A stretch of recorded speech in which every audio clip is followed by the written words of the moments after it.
हजारों मनुष्यों में कोई एक चलता है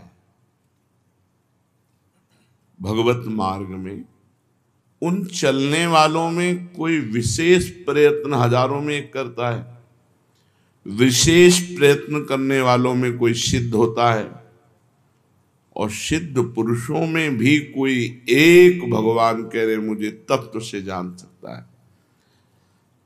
एक तो इतनी आधुनिकता है कि भगवान की तरफ चलना ही अच्छा नहीं लगता है, क्योंकि इसमें मन को मारना है।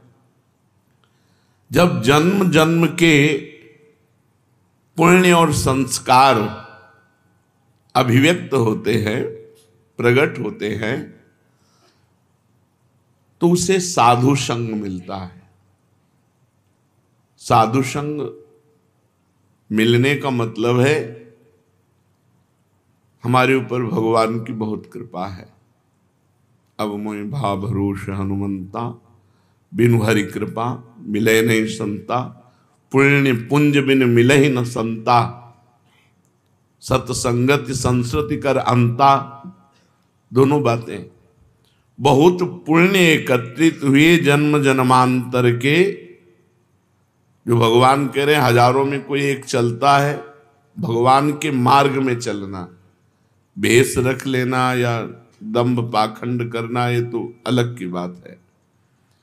जन्म जन्म के पुण्य और संस्कार और कृपा तीनों जो बलवती होती हैं, तो उसका आकर्षण हृदय का भगवान की तरफ होता है। आकर्षण खींचा हो भगवान की तरफ, उसके हृदय में लालसा बनने लगी कि बहुत सही काम है भगवान का भजन करना, और कोई हाँपना नहीं है, सब कुछ छूट जाना है। यार एक बार तो भगवत प्राप्ति कर लेते हैं, क्या होती भगवत प्राप्ति, एक बार तो देखते हैं भगवान का भजन करके। ऐसी जिसकी इच्छा हुई तो बहुत जन्मों के पुण्य संस्कार कृपा एक साथ जब उदय होती है, तब उस मनुष्य के अंदर, उस प्राणी के अंदर ये बात आती है कि मैं भगवत प्राप्ति करूं। अब उसे सत्संग मिलता है पुण्य प्रताप से, भगवत कृपा से, तब उसके अंदर सद्विचार जागृत होते हैं। फिर वो शास्त्रों के अनुसार अपना जीवन चलाना चाहता है। जैसा सत्संग में सुना, बिल्कुल समझ लेना, अगर एक भी आचरण संत वाक्य या शास्त्र वाक्य के विपरीत है, वही आपकी साधना को चौपट कर देगा। एक भी आज्ञा का उल्लंघन आपको फंसा देगा माया में। अब वो अपने हृदय के भाव को लेकर चला, पूरी शक्ति लगा करके वो भजन करना शुरू किया। ऐसे कोई बिरले होते हैं, हजारों के अंदर पुण्य कृपा से साधु संग मिलता है, लेकिन वो विषय की तरफ ही खिंच कर जाना पसंद करते हैं।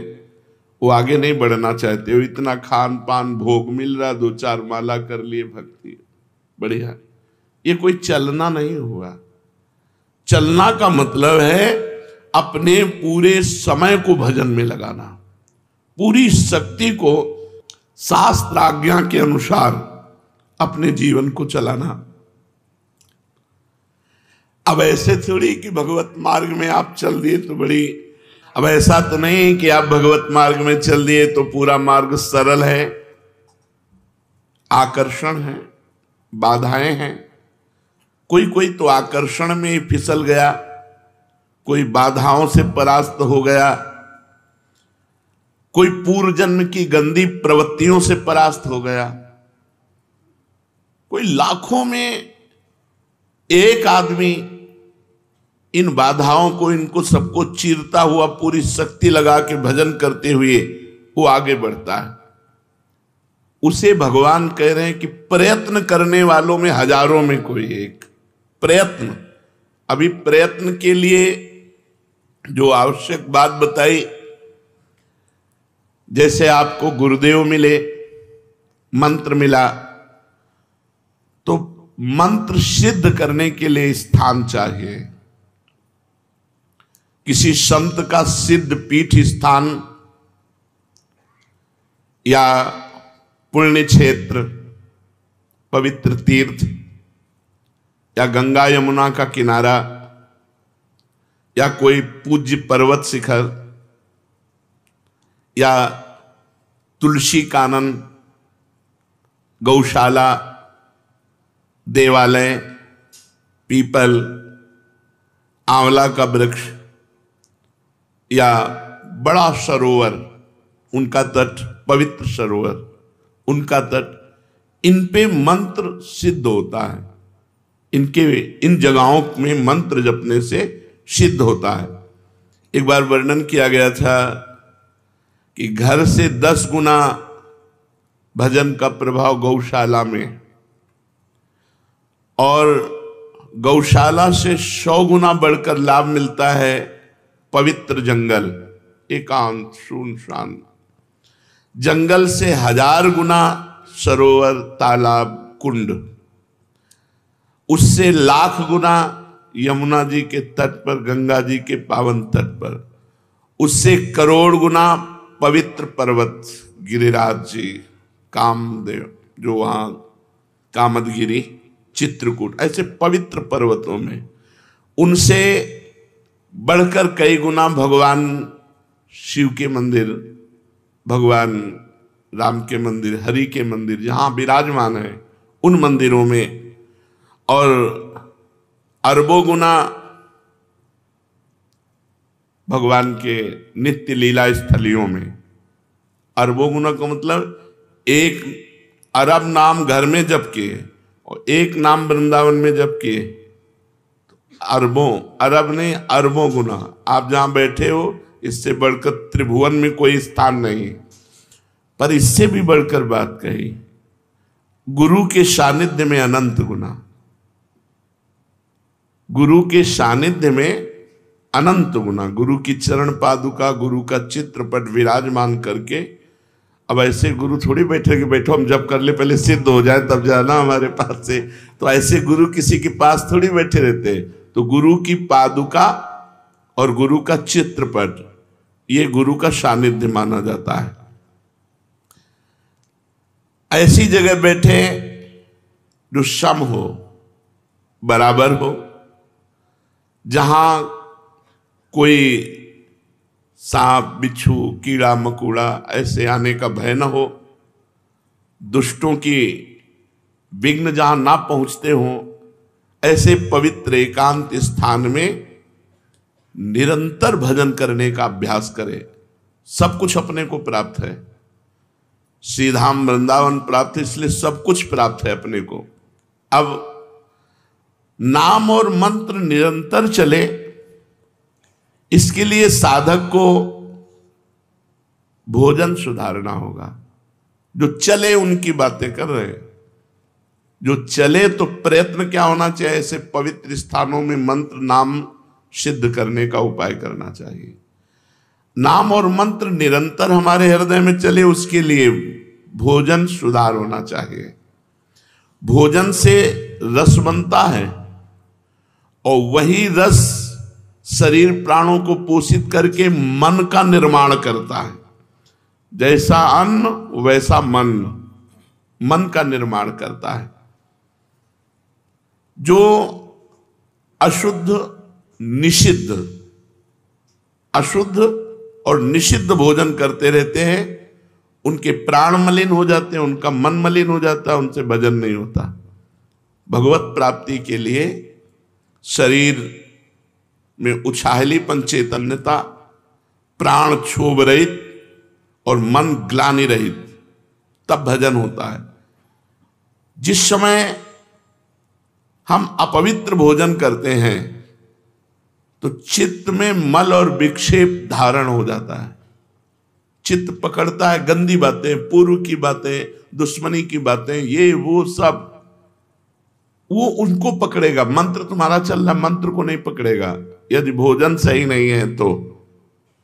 भोजन पवित्र है तो चित्त विक्षेप छोड़ करके मंत्र को पकड़ता है और चिंतन करता है। चिंतन का कार्य चित्त का है। अन्न का सबसे बड़ा प्रभाव भजन में पड़ता है। भोजन में गृहस्थ है तो धर्म पूर्वक कमाया हुआ धन उसी से पेट भरे और नहीं। ये नहीं कि रास्तों में बट रहा है या बाबा जी के यहाँ भंडारा हो रहा है तो हम। गृहस्थ नहीं। अगर आप किसी भंडारे में पाते हैं तो कीमत लगाइए कि 100 रुपये का भोजन आपने पाया तो 101 रुपये रख के वहां प्रणाम कर लीजिए।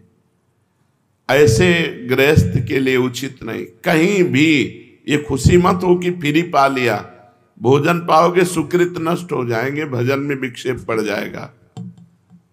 न्यायोपार्जित धन होना चाहिए गृहस्थ का, तभी उसकी भक्ति बनेगी, तभी उसका भजन बनेगा। अन्याय से, बेईमानी से, चोरी से, छल कपट से पाया हुआ धन और उससे जो अन्न पाया जाएगा उसकी क्रिया ही मूल में अशुद्ध है तो वो भजन नहीं कर पाएगा, उसका भजन सिद्ध नहीं होगा। बड़ा विक्षेप युक्त कोशिश भी करेगा तो भजन नहीं होगा। अगर पूरा भोजन आपका पवित्र है, गंदी कमाई का है तो भजन सवाल नहीं।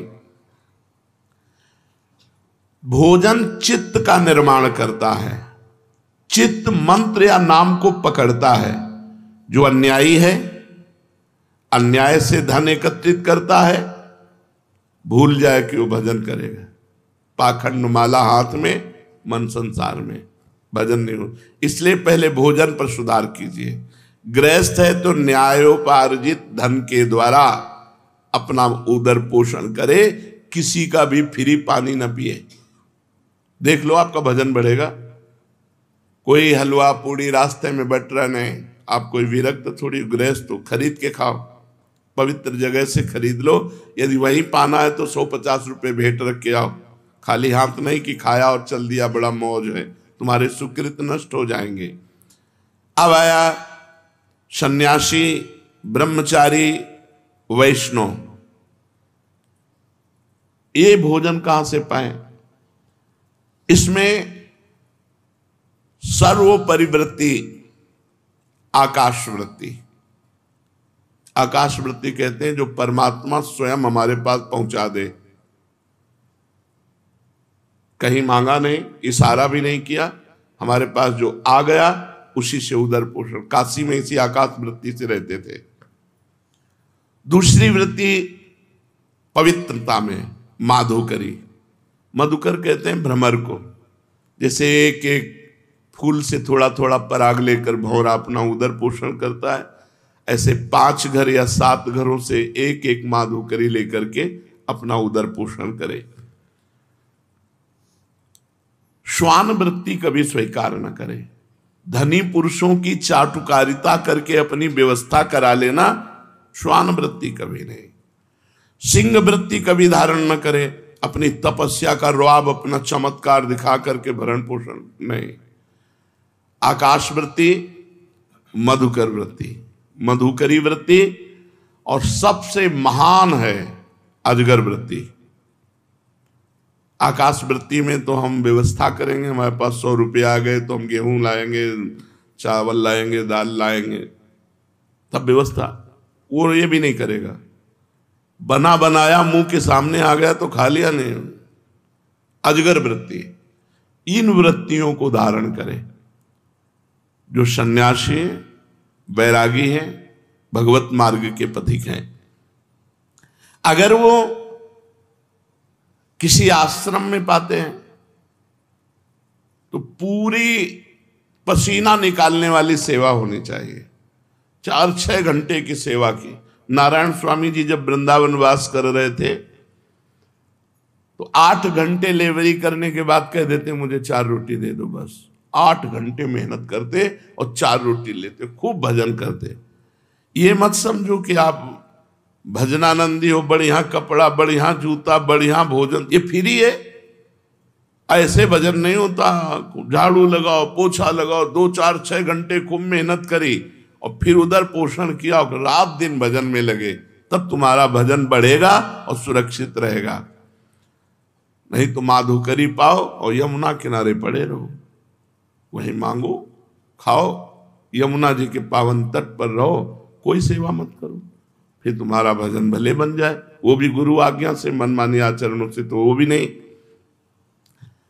जो भोजन पवित्र नहीं पाता उसमें आलस्य, प्रमाद और भोग कामना, ये तीन बातें रहती हैं। पड़े रहना, अरे हम नहीं कर पाएंगे सेवा, थोड़ी सेवा है वो भी उतनी जगह अपवित्र पड़ी, पोछा नहीं लगाया, प्रमाद। भोगों का चिंतन, ये खा ले, ये भोग ले, वो भोग ले, भजन नहीं। और चाहे गृहस्थ हो या विरक्त, भोजन आधा पेट अगर भजन करना है। जब भजन में मन लगेगा तो भोजन में रुचि नहीं होती। और भजन का बल होता है कि ऐसा नहीं होगा कि म्यो म्यो ऐसे 8-8 दिन भोजन नहीं मिला, गंगा जल केवल पी के, कभी हमको महसूस नहीं हुआ ऐसा। आहार दबा दबा करके करोगे तो भजन थोड़ी होगा। अपने गुरु जी को जीवन भर देखा है, अब भी देखा है, वैसा ही दिनचर्या है।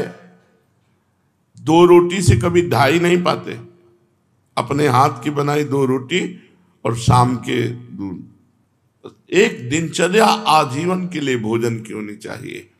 विरक्त को भी भोजन में 3 दोष माने गए हैं, एक जाति दोष, एक आश्रय दोष और एक निमित्त दोष। जाति दोष वो है जो स्वभाव से निषिद्ध होते हैं, जैसे प्याज, लहसुन, शलगम, गाजर, ये भजन में विक्षेप डालेंगे ही डालेंगे। ये तमोगुणी जाति के हैं, इसलिए इनका प्रयोग नहीं करते। तमोगुण इनसे प्रकट होता है। यद्यपि ये इनकी प्रकट होने की प्रक्रिया पवित्र है, जहां आलू प्रकट होती है वहीं प्याज लहसुन भी वैसे ही मिट्टी में, पवित्र मिट्टी में प्रकट होते हैं, पर ये भजन के लिए निषिद्ध है। ये बुद्धि में, भजन में विक्षेप डालते हैं, इसलिए संतों ने इसे मना किया है। ये कोई ऐसा नहीं कि प्याज लहसुन पाओगे तो पाप हो जाएगा, लेकिन भजन नहीं बनेगा। भजन शुद्ध बने, ये तमोगुणी वस्तु है, इसलिए इसको त्याज्य किया गया। ये ऐसा नहीं कि एकदम मांस मदिरा की तरह, ऐसा नहीं है। ये हमारे भजन में वृद्धि पड़े, इसलिए सलगम, लहसुन, प्याज, गाजर। जाति दोष वाली वस्तुएं यदि हम पाएंगे तो ये हमारे मन को अपवित्र कर देंगे और भजन नहीं होगा। दूसरा, आश्रय दोष। जैसे रसोई आपको खीर पूड़ी बड़ा पवित्र बना के दी गई, लेकिन उस रसोई में मांस रांधा गया है, वही गैस चूल्हा है, वही बनाने वाले हैं, वही पात्र है, ये आश्रय दोष हो गया। अगर आप पाते हैं तो आपकी बुद्धि भ्रष्ट हो जाएगी। जैसे मांस खाने से बुद्धि भ्रष्ट होकर उसका नरक गमन होगा, ऐसे ही उस रसोई का पाने से आपकी बुद्धि भ्रष्ट हो जाएगी, भजन में नहीं लगेगी।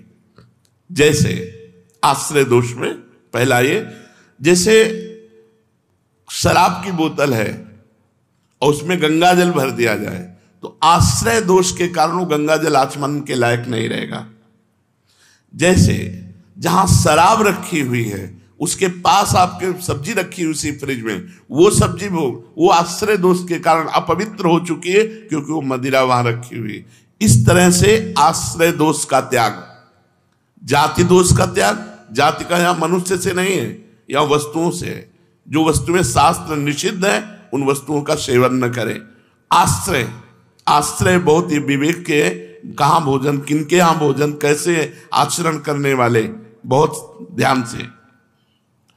शुद्ध गाय का दूध भी यदि शराब के पास रख दिया जाए, जैसे फ्रिज है, बोतल शराब की रखी, वहीं दूध रखा है, वो दूध अपवित्र शराब की तरह आश्रय दोष के कारण हो गया, वो वैष्णव को कभी नहीं पाना चाहिए। इसीलिए बिना परिचय के भोजन नहीं करना चाहिए। अब अपने फ्रिज में क्या क्या रखे हुए है, कैसे खाता पीता है क्या। अब इसीलिए माधुकरी वृत्ति को हम ज्यादा प्रेरित नहीं करते। तो ऐसे हम कोई पेट भरने के लिए बाबा जी बने क्या? उनकी पवित्र माधुकरी, जो पवित्र आचरण करते हैं, पवित्र व्यवहार करते हैं, उनसे हमारा भजन बनेगा। तो अब आकाश वृत्ति सर्वश्रेष्ठ है। जो भगवान दे दे उसी से अपनी व्यवस्था करके खाओ पियो, भजन करो। जैसे अपने यहाँ श्री जी के विधान में किसी से मांगा नहीं जाता, कोई दान पेटी नहीं, किसी का कोई किसी भी तरह घुमाओ फिराओ नहीं। ऐसे नहीं है ओहो भाग्य खुल गए, रुपया रुपया के लिए बाबा जी बने, भोजन के लिए बाबा जी बने, भगवान के लिए बाबा जी बने। तो ऐसा नहीं संसार में कि अपवित्र ही लोग हैं, बड़े पवित्र भी हैं, उन्हीं से चलता है। तो आश्रय दोष, जाति दोष, आश्रय दोष। अब निमित्त दोष, साधक को निमित्त दोष से भी बचना चाहिए। जो वैष्णव नहीं है,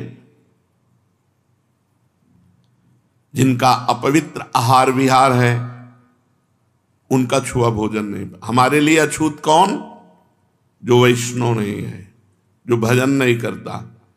अगर वो चांडाल है और भजन कर रहा है, कंठी तिलक बांधे, हम उसके साथ बैठ के पालेंगे। लेकिन पंडित है, आचरण विहीन है, भगवत विमुख है, वो हमारी संगत। व्यास मिठाई विप्र की तामे लागे आग, वृंदावन के स्वपच की जूठन खाइए मांग। अहोबत सुपचतो गरियान यज्जिभ्याग्य वर्तते नाम तुभ्यम। वो स्वपच भी विश्व पूजनीय है, जिसकी जिभ्या पे हरि नाम विराजमान है। जो भगवत भजन नहीं करते, उनके हाथ का नहीं पाना, और कोशिश करें उनकी दृष्टि न पड़ पावे भोजन पे।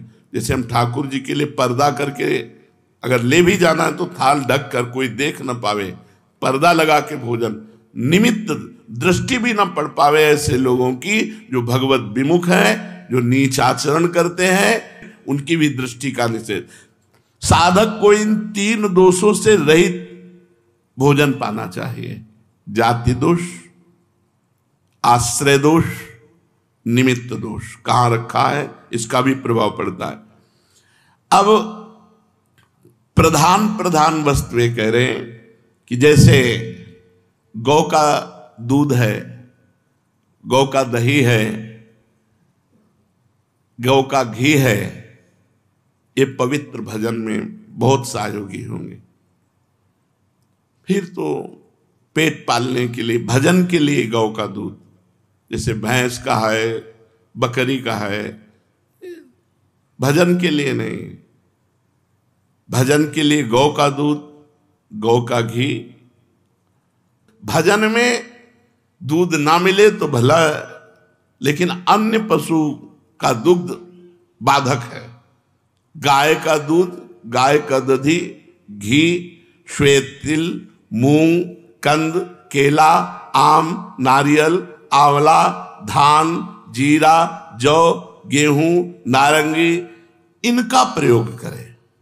बिल्कुल बाजार की वस्तुएं अगर भजन करना है तो नहीं पाना चाहिए।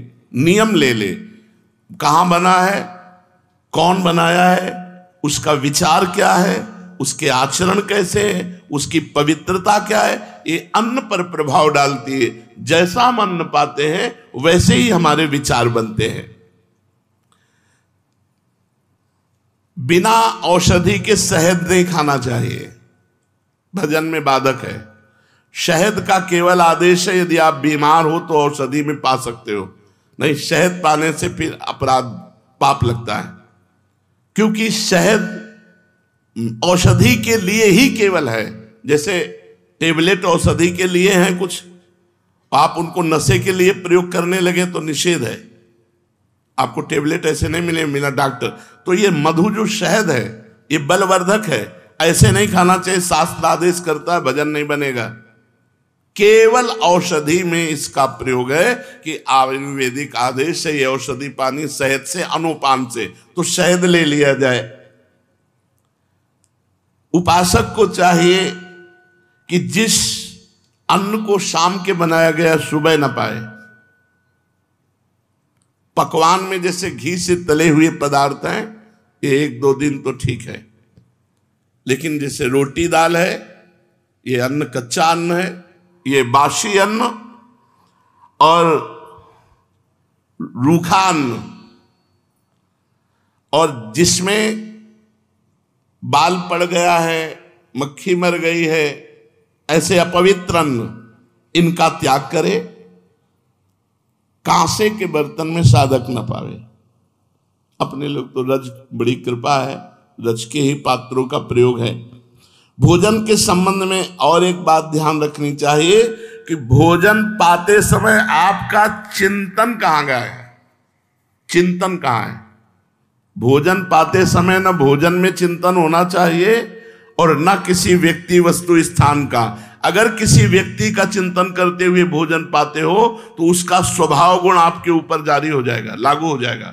आपको 24 घंटा परेशान रहना पड़ेगा उसी के स्वभाव का।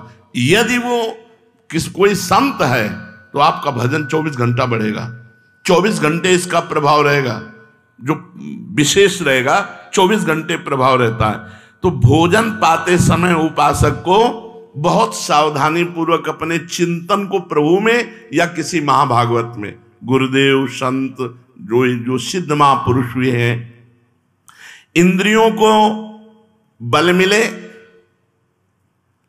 निद्रा, आलस्य, प्रमाद न सतावे, इसलिए बहुत सावधानी से थोड़ा भोजन पा लीजिए।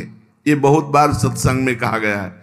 यदि भोजन पाते समय स्त्री पर स्त्री का गलत भाव से चिंतन करोगे तो मंत्र सिद्धि प्राप्त हो ही नहीं सकती, क्योंकि आपका मन पतित हो जाएगा।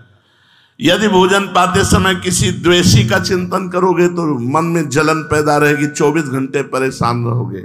बहुत सावधानी से भगवत चिंतन करते हुए पवित्र भोजन और कम मात्रा में भोजन ले। सन्यासी, वैष्णव, विरक्त, इनको चाहिए कि भोजन परख करके ही पावे, भले उपवास करना पड़े, ऐसा वैसा भोजन न ले। चर्चा, भोजन,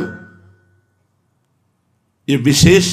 अब दूसरी चर्चा, अगर साधक बैठ करके हंसी मजाक करके परिस्त्री का, स्त्री आदि की चर्चा, काम आदि की चर्चा करते हैं तो उस स्थान को तुरंत छोड़ देना चाहिए। अगर वो गंदी बातें दिखाते हैं, मोबाइल में गंदी बातें या ऐसे गंदी बात करते हैं, तो जो साधक को मंत्र सिद्ध करना है तो कान में अंगुली डाल के तुरंत हट जाए। बस एक ही दवा है, उस व्यक्ति से दोबारा मिले ना, उस व्यक्ति की चर्चा न सुने जो कामुक है, जो काम की बातें करता है, जो भगवत विरुद्ध करता है। और संतानोत्पत्ति के लिए ऋतुकाल के 1 सप्ताह के बाद अपनी पत्नी का सहवास गृहस्थ कर सकता है, अन्यथा वो भी दूरी बना के रखे। अगर मंत्र सिद्ध करना है, भगवत प्राप्ति करना है, ऐसे ही स्त्री साधकों को पुरुष साधकों से शौचालय, बाथरूम, मौन, जब तक पवित्र न हो जाए तब तक, ये सिद्ध होने के लिए जरूरी। अगर नाखून काटा, बाल काटा, अगर जैसा शास्त्र आदेश उसके अनुसार 2-2 महीने में मुंडन कराओ या तो आजीवन